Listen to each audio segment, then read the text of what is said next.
Give it a second to focus. There we go. All right. Whew. You know, I was thinking, I maybe should start streaming like around 9 in the morning, since no one watches this anyway. Because I turn off the AC and I turn off the fan because it interferes with the sound quality, which isn't great even when it's good. But man, it's still like, now it's so hot. I feel like I'm just miserable. Anyway, I also, speaking of sound quality, I have one of these things. This is supposed to make a microphone sound better, but I don't have the cable to plug it in or a cable to plug a microphone into it, so that's something that I will be ordering along with a bunch of other stuff as soon as I am done moving. 99% sure that I'm getting the keys to my new apartment tomorrow, and then we'll just kind of go from there. I have no idea how this streaming is going to go. I've talked to an internet company and they should be setting me up so that I'm ready to go as soon as I'm there, but we'll see. If not, I can just stream from work or something like that. Although it's kind of, when you work at a Catholic school, I think it looks kind of bad to not go to church but then go into the office later to steal Wi-Fi. Anyway, thank you for joining me. Feel like I need to say something about last week. Feels like it wasn't last week since it was on Wednesday instead of Sunday, but it is officially last week as of today. So that didn't go well. That was a song that I really put a lot of pressure on myself to do well. And just, I even pushed it back till Wednesday because stuff came up and I didn't have time to practice. And then more stuff came up and then I really didn't have time to practice. It was kind of just one of those, that whole week just felt like, I wish I hadn't gotten out of bed. And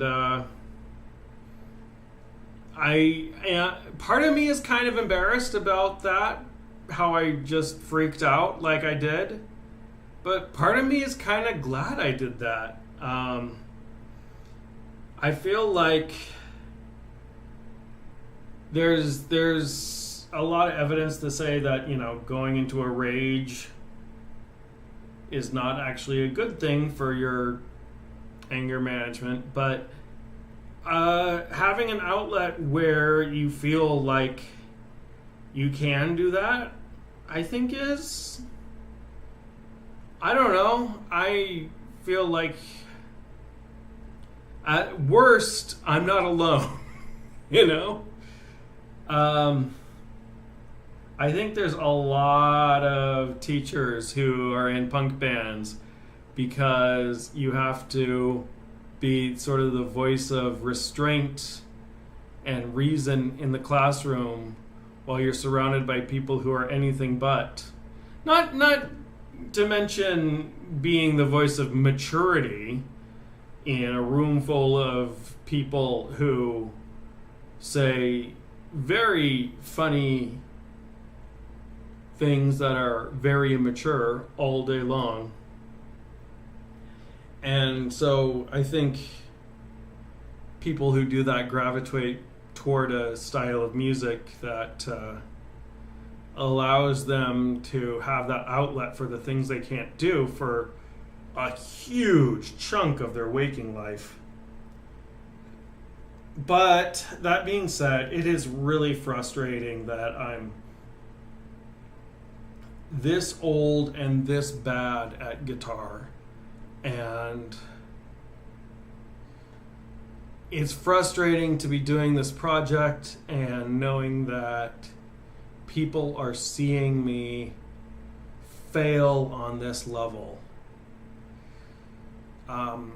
There was a guy in Russia in the 1920s named Vygotsky, and he came up with a theory, I guess you would call it, called Vygotsky's zone of proximal development. And he explained that when you're learning things, if it's too hard, then you'll just get frustrated and quit. But if it's too easy, then you won't learn anything. And apparently in the 1920s, no one else had figured that out yet, because he's able to put his name on that one. Like, he invented something that was really hard to figure out.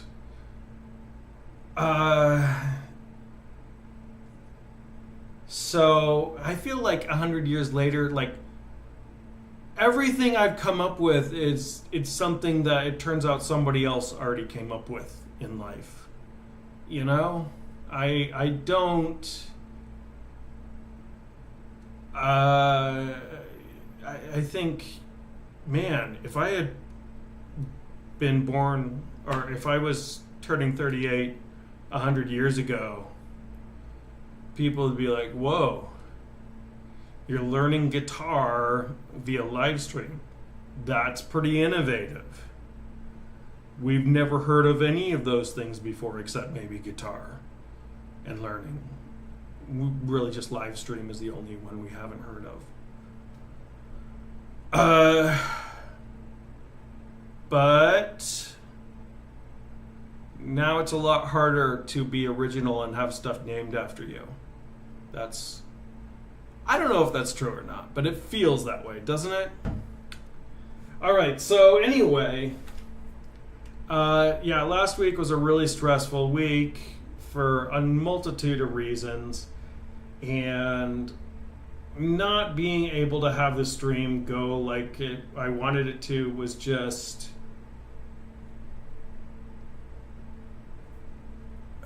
a very big letdown. And I consciously said, I'm going to just react like this the way I want to. I'm not going to hurt anyone by doing it, so why not? And I think that was the right choice. I really do. Anyway, on to today's subject, which is Going Home by Sophie Zelmani. And sorry if I'm saying that name wrong. This is one that my girlfriend wanted me to, or she wanted to learn how to sing it. And I decided it would be easier to help her sing it if I could play it along. I'm playing it in a slightly different key just because it's easier that way, and there's not really any reason to do it in the key that they play it in. At least that's what my guitar teacher... I needed his help to figure out how to play this because I'm not quite there yet. But I think it's kind of a cool song. I've never heard of this singer before, Sophie Zelmani.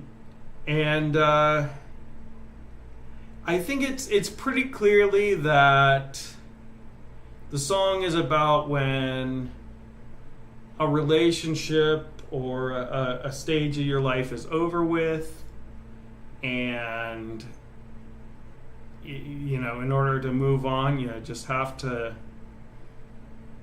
start over. I don't know why, but it makes me think of the time in my life and you know, basically everyone has had this experience of when you move out for the first time and you return home for Thanksgiving or whatever,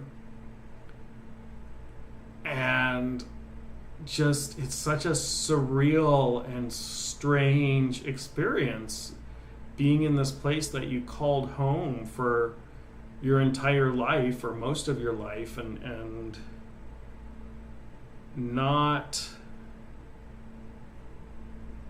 being home anymore, but you're still there, and your family is still there, and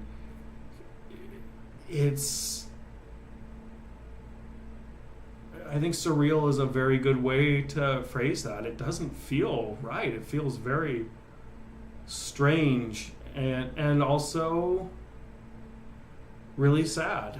And that's what this song makes me think about.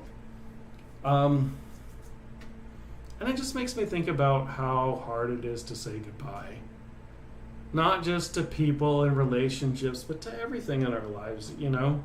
I talked about this a bit a few weeks ago, but I've been thinking a lot about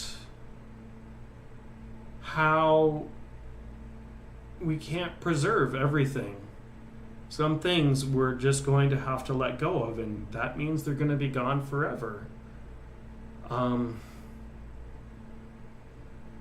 But that's the way the world is. And that feels kind of surreal and strange, you know? I mean, if you look at archaeological digs, they'll find someone's trash from 10,000 years ago. And it's really interesting, and they're really excited to talk about the trash, and they're publishing papers, and it's getting on the cover of National Geographic. Look at this trash we found.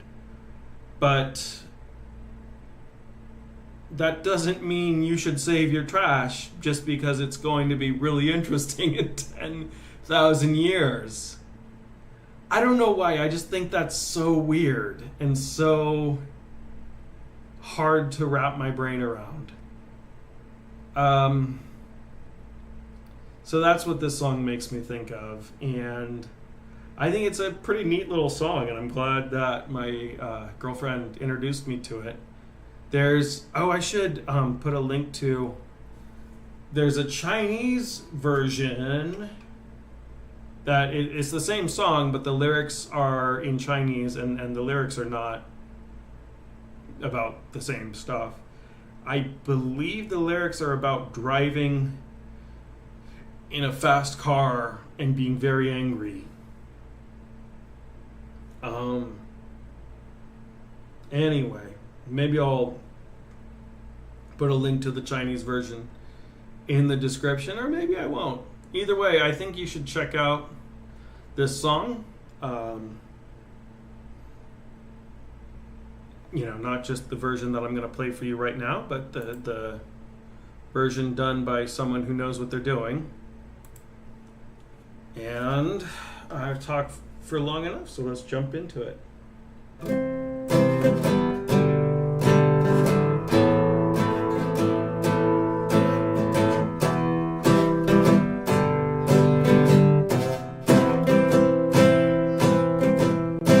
Not very often have we met, but the music's been too bad. Sense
Wow, I didn't do that very well. So, I'm going to try it one more time.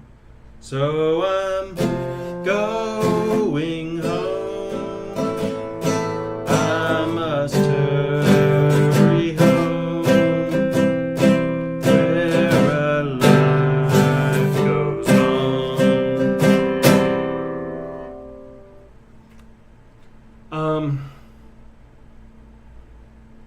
Anyway, I feel like this song was pretty easy to learn, but it also, it gave me an opportunity to work on things that I want to work on. Like, for example, when you play a C chord, I'm trying to get better at making sure the notes that I want to hear get heard and the notes that I do not want to hear do not get heard. So, I mean, it's kind of playing an easy song well and playing a difficult song poorly. Both are learning experiences. So, in your face, Vygotsky. Anyway, thanks for watching. I'm going to call it a day before sweat pours onto my eyes and I can't see anymore.